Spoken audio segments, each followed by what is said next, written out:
સહજાનંદ સ્વામી મહારાજની જય, અક્ષર પુરુષોત્તમ મહારાજની જય, જય મહારાજની જય, ભરતજી મહારાજની જય, શાસ્ત્રીજી મહારાજની જય, યોગીજી મહારાજની જય, પ્રમુખ સ્વામી મહારાજ કી, પ્રમુખ સ્વામી મહારાજ જન્મ જયંती महोत्सव की।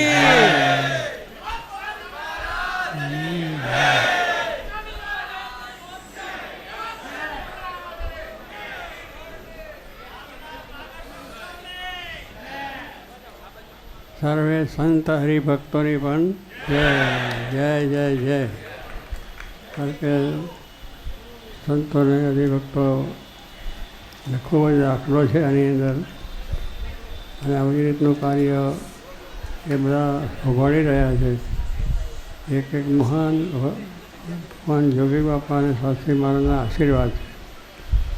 કારણ કે એમના સંકલ્પ હતા, અને જોગી મહારાજ ખાસ પોત કહેતા હતા કે સત્સંગ દેશ પ્રદેશમાં ખૂબ ખૂબ થાય, અને એ રીતે એમને પોતા પહેલેથી જ દક્ષિણ ડેરીમાં પણ પ્રાર્થના કરતા કે સત્સંગ ખૂબ વધે, હરિભક્તો ખૂબ વધે, મંદિરો ખૂબ સારા થાય. એવી રીતે પોતે ડેરીમાં દરરોજ ધૂન કરતા હતા, અને એ પ્રમાણે એમના સંકલ્પથી અને શાસ્ત્રી મહારાજે અક્ષર પુરુષોત્તમનું જ્ઞાન આવ્યું એ આ એમના સંકલ્પથી અત્યારે થઈ રહ્યું છે.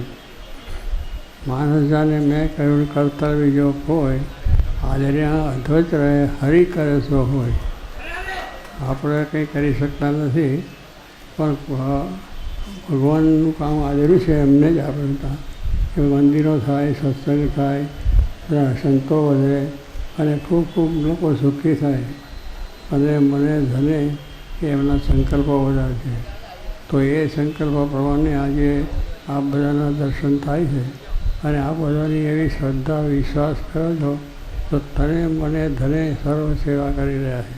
એટલે આપણે તો એક જ છે કે મોટા પુરુષનું જે વચન છે એ વચન પ્રમાણે આ કાર્ય થાય છે, અને બધાને સત્સંગ પર એટલો જીવોથી છે.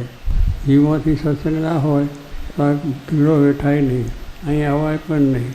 અને આવીએ તો આવા ભીડામાં બેસીને મોટા મોટા સાહેબો છે એવા ભીડામાં બેસી ના શકે, પણ એમને પણ એવા ભીડામાં આવીને પણ પ્રદેશના બધા આવ્યા છે એ બધાએ પણ એવા ભીડા વેઠે. અહીંના હરિભક્તોનો પણ ભીડો ખૂબ છે. ભીડો વેઠીને અહીંયા આવે છે. એનું કારણ શું છે કે આ એક વાત સાચી છે, અને યોગી બાબાનો શાસ્ત્રી બાબાનો સંકલ્પ છે, એટલે આ પ્રકાર કહે. એટલે સ્વામી કહે છે, મનમાને કહ્યું શું મારું ત્યાં કામ બગાડ્યું તારું. એ જોગી મહારાજ કીર્તન ગાતા હતા કે ભાઈ આ મન છે આપણું, તો કંઈ મન છે એ વાદળાના જેવું છે. વાદળું જેમ ફરે આમ તેમ બી, બરાબર. આ જોઈએ આ એક એક વાદળું આવી ગયું તો આપણે અત્યારે આમ સ્થિર થઈ બેઠું, આમ ને તેમ ને બધું તોડી નાખે. એટલે કહેવાનું શું કહેવાય એવા પણ જે કંઈ કાનમાં સમજાય નહીં, આમાં આવે નહીં, અને આવે તો કેટલાનું નુકસાન પણ કરે, એવા બધા મહાપુરુષો હોય. પણ છતાં એક જ છે કે ભગવાનને રાજી કરવા છે. તો આજે પોતાના સ્વભાવ પ્રકૃતિ મૂકીને એક નમ્ર થઈને આ ભક્તિ સેવાની ભીડામાં, ભીડા ભક્તિ જોગી મહારાજ પણ કહેતા કે ભીડા ભક્તિ, આ ભીડા ભક્તિ જ કહેવાય.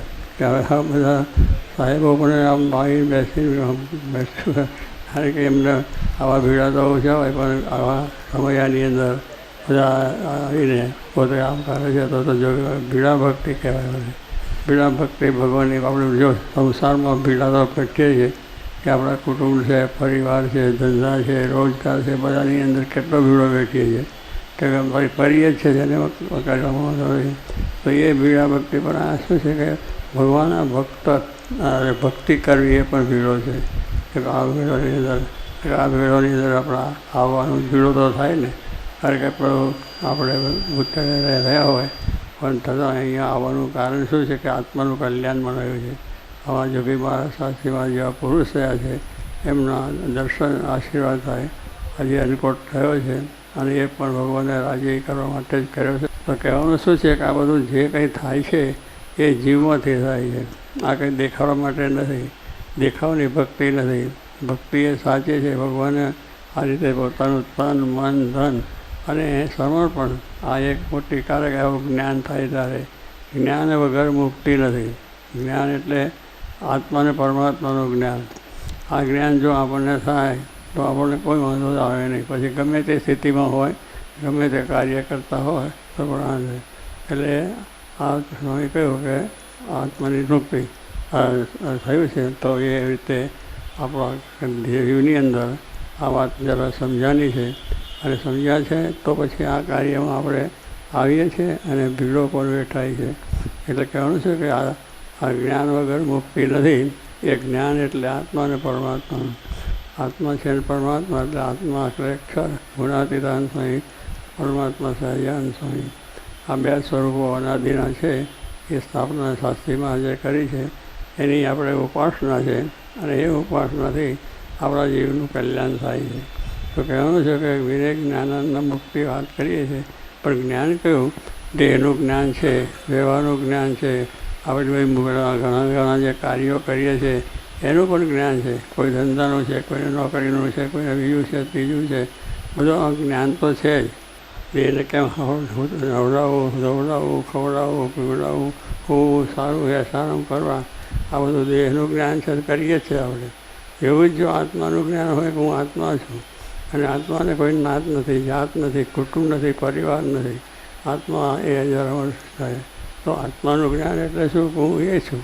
તો કોઈ આપણને ગમે તે કહે, કોઈ બોલી જાય, કહી જાય, તો આત્મા રૂપમાં નહીં તો દુઃખ ન થાય. એટલે કે આપણે દુઃખ થઈ જાય. એમ તો મને અમે મૂર્ખ કહ્યો? ભાઈ અમે મૂર્ખ નથી, હું તો મોટો ભણેલો છે. એટલે એને આમ મનમાં જો ધરતા એ હોય તો મૂર્ખ કહે કે ડાયો કહે કે ગોંડો કહે. પણ કહેવાનું શું છે કે એને કોઈ દુઃખ ના થાય. એમ ના કહે કે મને તો આમ કહ્યું, મને તો મૂર્ખ કહ્યો, ભાઈ હું ભણેલો ગણેલો છું. એમ આપણે આત્મા જ છીએ એટલે કોઈ શબ્દ લાગે નહીં. એને કહ્યું બખ્તર પહેરી લેવાનું છે. બખ્તર પહેરાય એમ કરો લોહીમાં પહેરી જાય તો એ બખ્તર પહેરેલો હોય એને કંઈ વાગે નહીં. એમ આપણો આત્મારૂપ બખ્તર છે. આપણે આ દેહ છે એ તો નાશવંત છે, નાશ પામી જવાનો છે, એ કંઈ રહેવાનો નથી. પણ આ દેહ કરીને જે કંઈ આપણે આવું સત્કર્મ કરી લીધું, ભગવાનના દર્શન, ભગવાનની ભક્તિ કરી છે, એ આપણી સાચી વાત છે. એટલે ભગવાને આવો જે મોંઘો મનુષ્ય દેહ આપ્યો છે, આ દેહ એટલે મનુષ્ય દેહ બહુ મોંઘો છે. કારણ કે આવો કોઈ મળતા નથી. તો એ દેહ કરીને આપણે સારું કાર્ય કરવું. આપણી પાસે સારી વસ્તુ હોય છે એને સારો ઉપયોગ કરીએ તો લોકો બધાનો સુખી થવાય. હવે આ સારી વસ્તુનો ઉપયોગ જો પછી લોકોને દુઃખ દેવામાં, ત્રાસ દેવામાં એ થાય તો એ વાત નથી. પણ આ દેહ કરીને આપણે એવું કાર્ય કરે કે આપણા વ્યવહાર સંસારની થાય, ધંધા રોજગારનું પણ થાય ને સાથે સાથે આત્મા પરમાત્માનું પણ થાય. એ પોતા ભગવાનની ભક્તિ થાય, સત્સંગ થાય, પરોપકાર થાય, સારા થાય, ધર્મના કાર્ય થાય. આવી બધી વસ્તુ છે એ જો આપણે આ સમજ્યા હોય તો થાય છે. એમ કહ્યું કે આ દેહનું સંસારનું અને જે છે તેના માટે આપણે પોતે રાત દિવસ કામ કરીએ છીએ. એમાં એક જ્ઞાન થઈ જાય તો કોઈ દુઃખ ના આવે. કોઈ ગમે તે કહે, ગમે તે બોલે, ગમે તે કરે, બોલ્યા કરે, એમાં શું વાંધો છે? કંઈ આપણે કંઈક એને આપણને કહ્યું કે મૂર્ખ છે પણ આપણે તો ભણેલા ગણેલા છે એટલે આપણે કંઈ દુઃખ જ નથી. પણ આત્મા છે તો અમર છે, અજય છે, અમર છે, એનું જ્ઞાન છે. એનું જ્ઞાન હોય એટલે નહીં. પણ કેટલીક વસ્તુ છે ને મારે તો પાછી આવે ને ઉથડકીને પાછું આવે. આ બધા ભાઈ ભણેલા એટલે આપણે જાણીએ કે જ્યારે આવી આપણું જ્ઞાન થાય છે તો પ્રકૃતિ આખી બદલી ગઈ. જે બધાને મારવાનું, જુડવાનું, દારૂન, સિમેન્ટ, બીજું ત્રીજું ધમાલ કરતા, હવે ધમાલ કરતા માણસ આજે આ એક વસ્તુ સમજાય છે કે આવું હું કરી રહ્યો છે ખોટું છે તો આજે આવીને બેઠા છે અને કોઈ આવા વસ્તુ બીજું દારૂ નહીં, ચોરી નહીં, એવું કશું નહીં. એવા ઘણા માણસોની વાત છે. ઘણા માણસોના પરિવર્તન કહેવું છે. ભગવાન સ્વામિનારાયણ વખતમાં બહુ જ મોટા બહારવટિયાઓ હતા. એ બહારવટિયાઓને પણ મહારાજે ચોરી કરતા બંધ કર્યા, દારૂ સમજવું, ત્રીજું કરતા, સત્સંગી બનાવેલા. તો કહેવાનું શું છે કે આમ જો સાચી વસ્તુઓને માટે સાચું જ્ઞાન, આપણે જ્ઞાન તો બધું છે જ, આપણે વ્યવહારનું, સંસ્થાનું, ધંધાનું, રોજગારનું વ્યવહાર તો છે ને એ તો કરીએ જ છીએ અને એમાં આપણે સફળતા મેળવીએ છીએ. તો આ પણ એક જ્ઞાન છે કે આત્મા અને પરમાત્મા, હું આત્મા છું, પરમાત્મા સહજાનંદ સ્વામીનો દાસ અને સેવક છું. આપણે એ જ આત્મા છે કે ભાઈ આપણે કોઈ ગમે તે કાંઈ ગમે તે કહેવાનો નહીં, તો કહેવાનું તો એની અંદર દુઃખ ન થાય અને આપણને કોઈ મુશ્કેલ પણ ના આવે. તો સાહેબ કે આવું જે જ્ઞાન છે એ આપણને દૃઢ કરો, કામ કરો, પેજ કરો, નોકરી કરો, ધંધો કરો, પરદેશ જાઓ, ગમે ત્યાં જાઓ, એનો કંઈ વાંધો નથી. એ તો આ દેશ છે એટલે સંસાર છે એટલે બધું કરવું જ પડે અને એ કરવાનું છે. પણ એની સાથે એવું છે કે આ કાર્ય કરતાં કરતાં કોઈ આપણને ગમે તેમ કહી જાય, બોલી જાય કે આવા ભીડા ભક્તિમાં આવ્યા હોય અને પછી ભીડો પડી ગયો હોય તો જાય આવા ભીડા તો સંસ્થાના કેટલા વેઠે છે, બૈરાના, છોકરોના, વેપારના, ધંધાના ભીડા વેઠે છે, એમાં ચલાવીએ છીએ. તો પછી આ ભીડા ભક્તિ જોગીમાં કહેતા એમાં ભીડા ભક્તિ છે એ આત્માના કલ્યાણ માટે કોઈ બોલી જાય, જો કહી જાય કંઈ નહીં, બધા થાય છે. તો કહેવાનું છે એ જે વાત સમજાઈ છે એ વાતની આવી દ્રઢતા થઈ છે. તો આજે બેઠા છે અહીંયા આવીને આ ભીડો બેઠાય છે. જો કંઈ બેહવાનું નથી, કોઈને બેસવા પણ એ જ્ઞાન થયું છે કે ભાઈ કંઈ નહીં જે છે પણ આપણે અહીંયા આવું ભગવાનના દર્શન કેવા થયા, અન્નકોટ થયો એના પણ દર્શન થયા. એટલે આવા થવાથી આપણા જીવમાં આવી જે વસ્તુઓ જો યાદ રહી જાય તો એ પણ આપણું સારું શાંતિ થાય ને થાય. એટલે આપણે કહેવાનું છે કે આ જ્ઞાનની વાત છે. તો જ્ઞાન જેટલું છે આત્મા અને પરમાત્માનું એ વાત બે સમજાય તો દુનિયામાં ગમે ત્યાં જાઓ, ગમે તે ધંધા ગમે તે કાર્ય કરો. પણ એ કેટલું છે કે અધર્મનું કાર્ય નહીં, ચોરીનું કાર્ય નહીં, દુરાચારનું કાર્ય નહીં, એ બધું જ આપણે મૂકીને શુદ્ધ રીતે વર્તીએ તો આપણું કામ થઈ જાય છે. કાર્ય થાય એટલે વ્યવહારમાં સંસારમાં પણ શાંતિ રહે છે. એમાં જે દરેક હરિભક્તો દેશ ને પરદેશમાં ગમે ત્યાં બધે રહે છે એ બધાને પણ છે આજે એટલે પરદેશથી બધા આવ્યા છે. આ બધા લંડન અમેરિકાથી આવ્યા છે અને જેવું છું કે પરદેશથી પણ આવ્યા છે. એનું કારણ આવે છે ભીડો તો પડે છે અહીંયા પણ આવે છે. પણ શું કે મનાઈ ગયું છે કે આ વાત સાચી છે. જે વસ્તુ સાચી મનાઈ હોય એને માટે આપણે દુઃખ વેઠી શકીએ. એ કુટુંબ ન હોય, પરદેશ બાજુ બીજા હોય, એ બધા હોય તો પણ ભીડો વેઠીએ છીએ. કુટુંબનો કેટલો ભીડો વેઠીએ છીએ, આપણે ધંધો કરીએ એમાં કેટલા ભીડો વેઠીએ છીએ. તો આ એક આત્માના કલ્યાણનું કાર્ય છે એવું મનાયું છે. તો આજે આપણે બેઠા છે, આવ્યા છે ને આવા ભીડો બેઠા છે. તો આવ્યું જ્ઞાન છે એ જ્ઞાન એ સાચું જ્ઞાન છે. એને જો આપણે સમજીશું, જાણીશું તો કોઈ જાતનો વાંધો ના આવે. અને કારણ આપણે ભીડા ભક્તિ જોગી માર્ગ ભીડા ભક્તિ આ બધી ભીડા ભક્તિ કહેવાય. એટલે આ ભીડ ભક્તિની એ ભગવાનને સંતને માટે આ ભીડા ભક્તિ છે દેહની કરીએ છીએ એ આપણે ભગવાનને રાજી કરવા માટે. કુટુંબ છે, પરિવાર છે, વેપારીઓ છે, શિક્ષાઓ જે હોય તો દરેક ભીડો વેઠે જ છે એકબીજામાં. કારણ કે સમજાયું છે કે અમે સ્વાર્થથી કે આમાંથી આપણને મળવાનું છે પૈસા, ટકા, સમૃદ્ધિ એ ભીડો વેઠી લે છે. તો આપણે આપણું આત્માનું કલ્યાણ થવાનું છે. આવા ભીડા વેઠી અને આપણે આ કાર્ય થાય છે.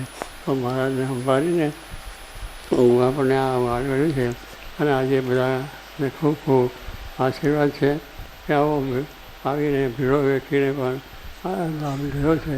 અને એટલું જ ભગવાન સ્વામિનારાયણ વખતમાં લાખો માણસો આવતા અને લાભ લીધા. સાચીમાં જોગીમાના વખતમાં પણ ઘણા હરિભક્તો આવા ભીડો વેઠ કર્યા અને બધા દરેકનું પરિવર્તન પણ થયું છે. કેટલાય બહારવટિયા હતા, કેટલા લૂંટારૂ હતા, કેટલા ચોર હતા, કેટલાક એવા બધા માણસોનો પણ ભીડો એ પણ ભગવાને ફેરવીને એવા માણસોનું પરિવર્તન થયું અને દુનિયામાં શાંતિ થઈ છે. તો આપણે પણ આ વાતની દ્રઢતા રાખીને આપણે જે કંઈ આપણને ભગવાન બુદ્ધિ શક્તિ આપી છે એ શક્તિનો સારામાં સારો ઉપયોગ થાય, લોકો ઉપયોગી થાય, સમાજ ઉપયોગી થાય, ધર્મ ઉપયોગી થાય, એ બધું થાય. આપણે દેશ સંસારમાં છે એટલે બધું સંસારનું જોવું જોઈએ, સમાજનું પણ જોવું જોઈએ, બીજું જોવું જોઈએ. એટલે બધું જ થાય પણ સાથે ભગવાનનું પણ થાય. પછી એવું છે કે જે મૂળ વસ્તુ ના મૂકી દે એને લઈને જ આપણે છે. તો એ રીતે જાણીને આપણે જેમ બુદ્ધિ શક્તિનો ઉપયોગ કરીને સુખ્યા રહીએ છીએ. તો આ પણ ભીડો ભક્તિ છે. એટલે કંઈ મંદિરમાં જવું પડે કરીને પણ છે. તો આજે આપણો ભીડો વેઠીને આ બધા વધાર્યા છો. આ બધા એ બહુ એ છે એટલે બહુ આનંદની વસ્તુ છે. તો બધા ખાસ આશીર્વાદ છે અને ભગવાન સર્વને સુખી રાખે, તને મને ધને આવી આવી ભક્તિ રાખે. કારણ કે બધું પૈસા, ટકા, સમૃદ્ધિ થાય પણ જે ભક્તિ છે એ આપણે જો જીવમાં હોય તો શાંતિ થાય. કારણ કે જે કંઈ છે એ ભગવાનને લઈને છે, ભગવાનનો તંત્ર છે. કારણ કે ભગવાને આપણું આ તંત્ર મૂક્યું છે એ હરખું રાખે તો તો થઈ જાય. તો તેમ છે કે ભગવાન છે મોટા ડૉક્ટર છે, આ ડૉક્ટરના ઉપર કહેવાય કે એમને જે આ શરીર આપ્યું ને એ આટલું જ્ઞાન આપ્યું એ ભગવાન આપ્યું, તો એમાંથી કામ કરે છે. તો એ પણ એક આટલું સમજાયું કે આપણે ભગવાને આપણને સારું બુદ્ધિ શક્તિ કંઈક આપી છે, તો આપણે ભગવાનના બધા સમાજ માટે પણ કંઈક થવું જોઈએ. તો એવી રીતે બધા સમજ્યા છે ઉદ્યોગપતિ બીજા થઈ જાય. તો મહારાજ કહેવું છે કે તન કે જાને મન કે જાને જાને સચી ચોરી इसकी आगे क्या છુપાવે जिसके હાથને દોરી. આ દોરી છે એ ભગવાનના હાથમાં છે આપણી. તો બધાએ જે આ દર્શન માટે આ પવનમાં આવ્યા છે, તો બધાને ભગવાન તને મને ધને સુખી રાખે, કુટુંબથી સુખી રાખે, ધંધાથી સુખી રાખે, એ ભગવાનને પ્રાર્થના છે. સહજાનંદ સ્વામી